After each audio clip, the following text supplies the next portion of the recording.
you've also obviously been previously at Comcast, at NBCU. I mean, who has the most to gain and who has the most to lose in this ecosystem today, as you say? So when you look at MSOs, networks, producers, agencies, brands, I mean, data is going to have a big impact. We think, like, who has the most to gain and or the most to lose through this transformation? Well, I think the privacy issue is going to rear its ugly head at some point. I'm surprised that NSA didn't do that for us. You think that monitoring our phone calls would have caused something, but it kind of disappeared. But I think, and so advertisers and agencies continue to push for more data that's passively collected at scale to use to increase precision on the front end and to provide ROI capabilities on the back end.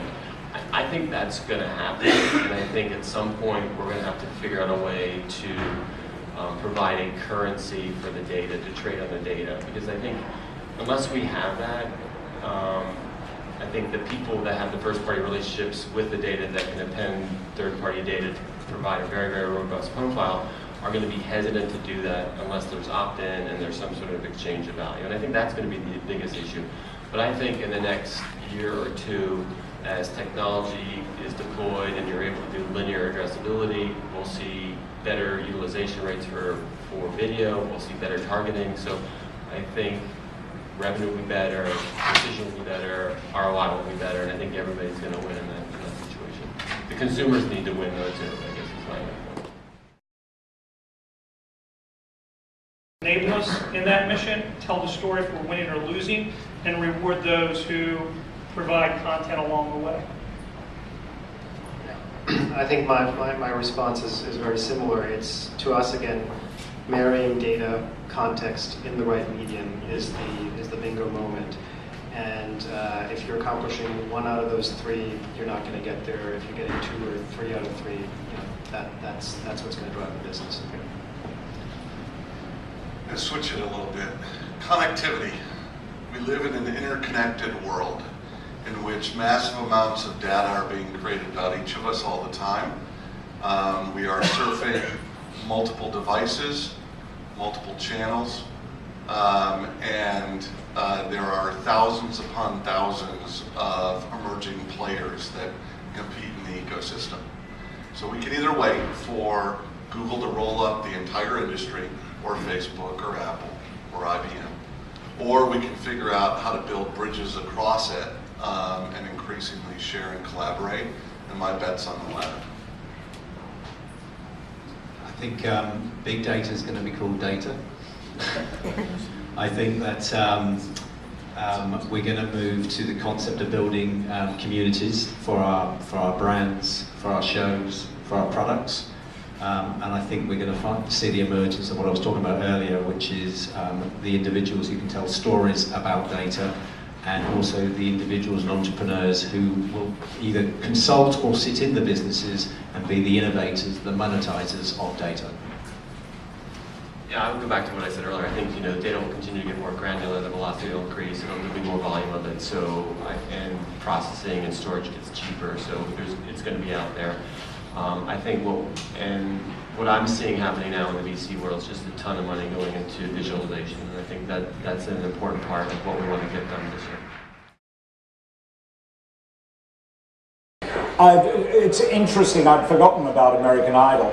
When I worked for Fremantle in Europe before I came to the United States, and I'd been part of a sort of a think tank group that was looking at all of their game shows, things like Price is Right and To Tell the Truth, and a whole bunch of game shows that they had, and how we might make these interactive for the audience. And of course we started off with the absolute sureness that the interactivity would have to come from greed, that you give the audience a chance to participate and make money out of this. And then a year later, American Idol, or Pop Idol, came along. And of course, that was, and probably still remains, one of the largest interactive television experience, where people in every other country of the world, aside from this one, actually pay money to vote. They pay 1 unit of whatever their thing is. So a quid in Britain, and the production company makes more money from the telephony than the broadcast, the production fee, and the motivation for that, altruism. So we got it absolutely stone cold muddles wrong. That we worked down a year's worth of how can we trigger people's greed, when what we should have been trying to do is to trigger their altruism, to get them to vote for someone they happen to like. Is now working with ABC Network and with ABC Family, in addition to another independent VOD network called Sports School, but announcing today that those deals are done and that the technology will be rolling out in the coming weeks, and ABC and ABC Family will be open for business on video on demand, dynamic ad insertion. Press release to follow in an inbox near you. His hand up. So here's the quote. Big data is like teenage sex. So yeah, I said sex. Everybody picked their head up. Everyone talks about it. Nobody knows how to do it. Everyone thinks everyone else is doing it. So everyone claims that they're doing it too. So is that fair?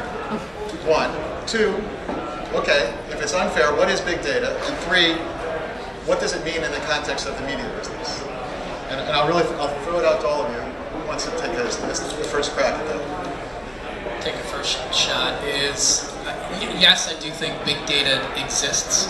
I do think that, does it exist in media is probably the sub-question of that, right? It certainly exists in airline reservations, and, you name a whole bunch of other industries where, big data people like IBM play, and they've done some real interesting work that's there. As far as media,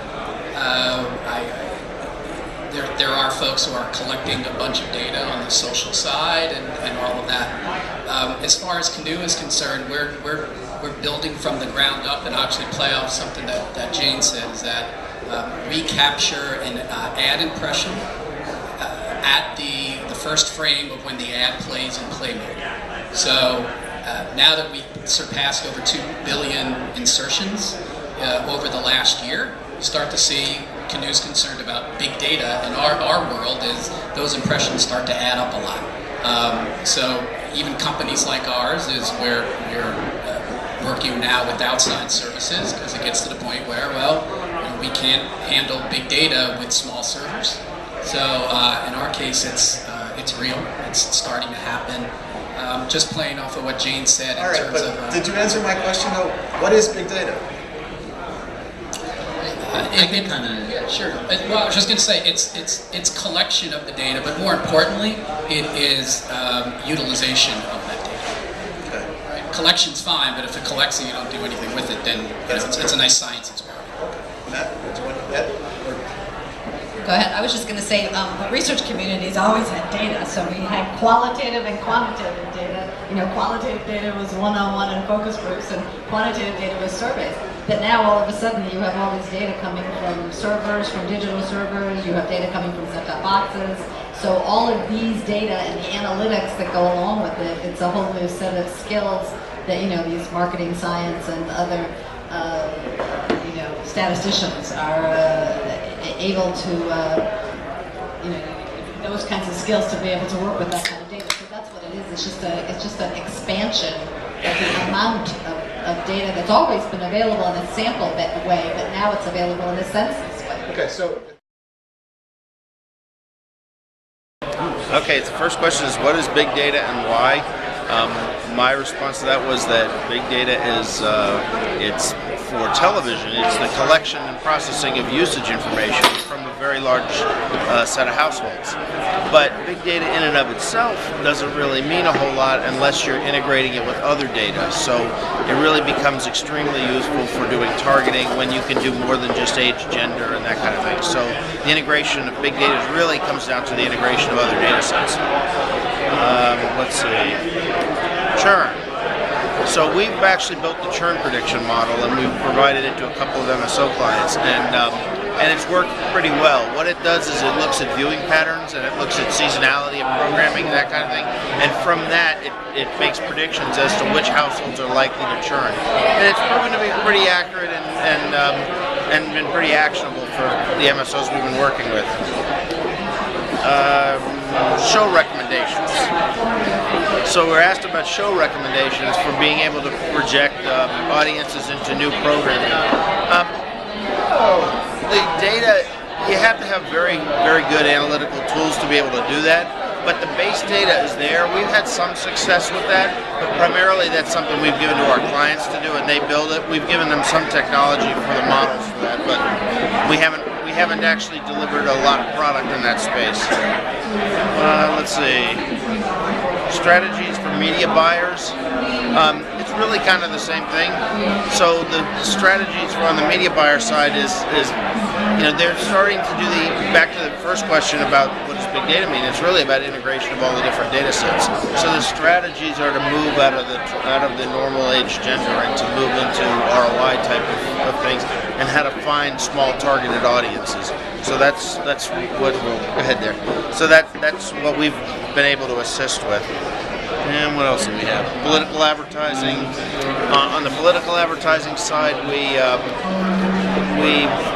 we were part of the OFA, and what we've seen is that the principals from the OFA group have kind of spread and gone all over the place, and they've each started their own firms, and so we've helped a number of those as they've started getting their firms kicked off. So we really think a lot of activity will happen there next year for the regional and state-wide campaigns, but we'll really see a lot of activity beyond that in 2016 when we get to another national campaign.